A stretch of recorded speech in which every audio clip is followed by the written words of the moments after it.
I'm finally going to be installing the tail tidy, and I'm also going to be changing out my exhaust from the Spark exhaust to the Leo Vente. But anyways, we are headed to Brent's shop at the moment, and he's going to be installing these two items for me. And I'm sure by now you've probably watched my other episode where I got rid of the foot pegs in the back and installed the new air filter. So if you haven't checked out that episode, make sure to go check it out. And we are here. So today we're going to put a tail tidy on a 2020 Street Triple. Remove the tail tidy right here, Motodynamic new one right here, which will clean everything up really nice and make it look good. All right, let's get the old one off, and then we'll worry about getting a new one on. Here. And that just comes right out. Boom, just like that. Super easy to get this one off. Way easier than other bikes, that's for sure. Gasket off the OEM one, which will go in there. 4 M6x30s and 4 washers. So we're going to take all 4 of those, and we're going to replace the stock ones and put gasket, the spacer, and the plate on. There's spacers in here. You want to leave the spacers. So what we'll do is we'll just put the screw through this. 4 washers, 4 nuts, plate, and gasket. This is where it'll be kind of tricky here. So we'll just get one in there. And once we get one on there, it'll kind of hold it in place a little so that we can get the rest through without it falling off. Damn, the other one's like a whale tail. Yeah. Compared to this. Yeah, these are great modifications that you can do to a bike to make it look a lot more pleasant to the eye. So I'm going to go back and I'm going to just put the washer back on the first one. Yeah. Now with the foot peg removed and this put on, it's so much cleaner. And you have to push the bolt through from the top to make sure that it stays down and doesn't pop up on you. And these are nylon lock nuts, so you're not going to be able to get them on there all the way by hand. So you just start them so that you can tighten them up, the impact or a wrench, whichever you prefer. And there's one more, and it's tucked way under here. And I actually think that what they did, which they were smart about, was they made one washer have flat spot in it. So this washer, you can see it has a flat spot. And that's going to fit underneath here, which is going to be hard to see, but it's going to fit under there. So it's going to make it a little bit easier for it to fit. And it is really tight up here. This is why I bring this kind of stuff to the professionals, because I'll get frustrated too. Yeah, it's sometimes these tight spots, and I got big hands, so it'd be nice if you have small hands to do this. But once you get it started, it should stay on there, and then you can tighten it with the wrench. I'm going to make it a little easier on myself, and I'm going to just twist it from the top. This is a 4mm socket Allen head, and instead of trying to twist it with my fingers, I'm going to twist it from the top to help start it. Makes it a little bit easier, and that was way easier to get it started. There you go. We're going to do the same with this one, just make it easy on ourselves. And then I like to wait to tighten everything up until the end. You know, just get everything hand tight, make sure everything fits together properly before you go and tighten everything down all the way. So the next thing we're going to do is we are going to put the license plate light on. So we'll just unwrap this here. By the way, guys, this is the Motodynamic tail tidy. They were nice enough to send it to me for a review for you guys. And so far, I like the fact that it's nice and compact. It looks really good, very clean. So this will be, so you got 2 nuts, 2 washers, and 2 bolts, and then you obviously have your wires going through. Now you can see they put a pretty small hole for the wire to go through, so what you have to do is you gotta feed one through, and then you gotta feed the other one through. You won't get them through there at the same time. So feed one, feed the other, make sure your light is facing downward, and then you'll just hang it through and come in from behind, and we're going to do 1 nut and 1 washer on each side, which this is going to be very, very tight. I've got big hands, so this is a bit of a challenge for me, but be patient. You'll eventually get it on there. And like I said, we're going to come back through and tighten everything at the end. So just we're going to get everything roughed in here and then come back through at the end, and we'll get everything tight.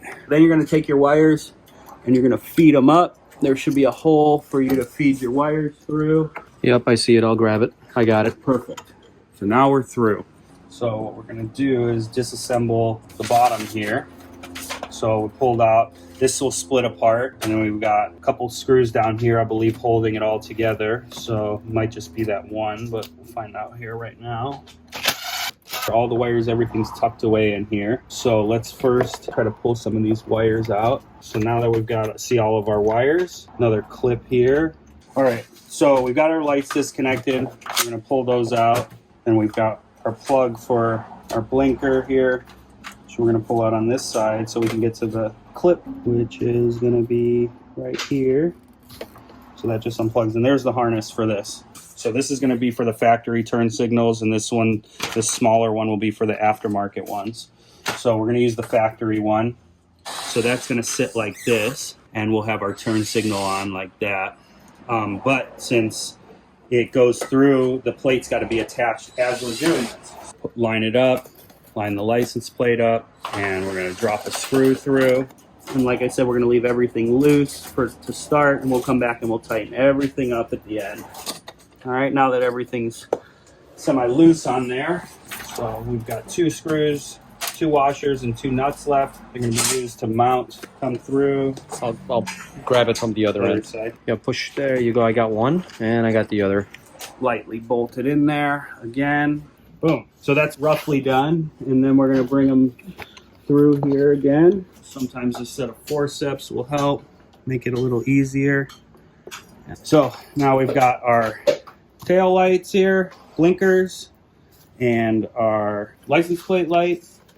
And now we have our connectors. So what we're going to do is we're going to connect our white to white for the license plate light and our black to black for our finishing our connector. And then we're going to take the stock OEM harness and we're going to plug in. And for this, we're going to kind of have to guess here. Right is usually red, so right side of the bike, we're going to go with this, black to the black, white to blue. And what we're going to do real quick is we're going to just test it, and we're going to make sure that that is the correct blinker. So we're going to turn it on, and we're going to turn on our right turn signal. And if you can see, it's not blinking. So sometimes these run in a circuit, so you have to have all of them connected to make sure that they work. That's the left, so now we know we're backwards. So right is red. So all we do is just, we're going to come back in here, and we're just going to flip these around. Right is usually red, so it was correct before. So these work in a series, so I'm assuming that they're not going to work unless both of them are plugged in. So that's our right, and there's our left. So now we know everything's working in here. What we're going to do is we are going to clean all of this up a little bit, and we're going to throw a zip tie on here so that all the wires are nice and bundled up tight. And you can still use the trunk space. All right, and then we're going to go back through and we are going to tighten everything up. We're just going to loosen the exhaust clamp up so that it slides off nice and easy. And you get those out and the clamp loose and the exhaust will just slide right off. And as far as the mounting goes down here. So the way that this one sits, you have the bigger part of the bracket attaching to the frame and the smaller part attaching to the muffler clamp. So it's a 12 in the front, and it looks like they are 13 millimeters in the back. And these don't need to be super tight. You don't want to crush your pipe, so just tight enough to make it so that it doesn't leak exhaust. 2 hours later. I am very happy with the way the tail tidy came out. It was a complete bolt-on system, and it was pretty easy to install, and it made the rear end look really clean. So now, along with the tail tidy and the foot pegs that I removed from the back is nice and clean looking. And on top of that, I think I'm very satisfied with the way the Leo Vence sounds. And for me, this works the best. And I think I'm going to create one more video to summarize everything that I learned about all 3 exhausts and to give you guys one final take on that.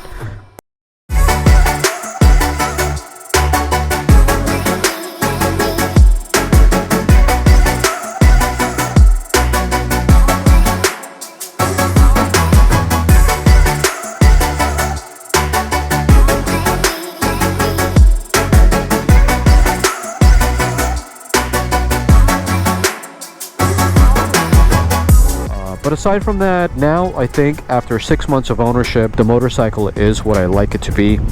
Beautiful looking rear end, great exhaust system, as well as adding the air filter underneath the tank. So if you haven't seen the previous episode, make sure to go check that out. But anyways, if you guys are interested in purchasing this Motodynamic, I have a link down in the description below. I believe it's about $100 on Amazon. And of course, the Leo Vence exhaust, I'll put a link down in the description as well if you're interested in getting that. Thanks so much for watching, and I will catch you on the next episode where I do the 6-month review of this motorcycle.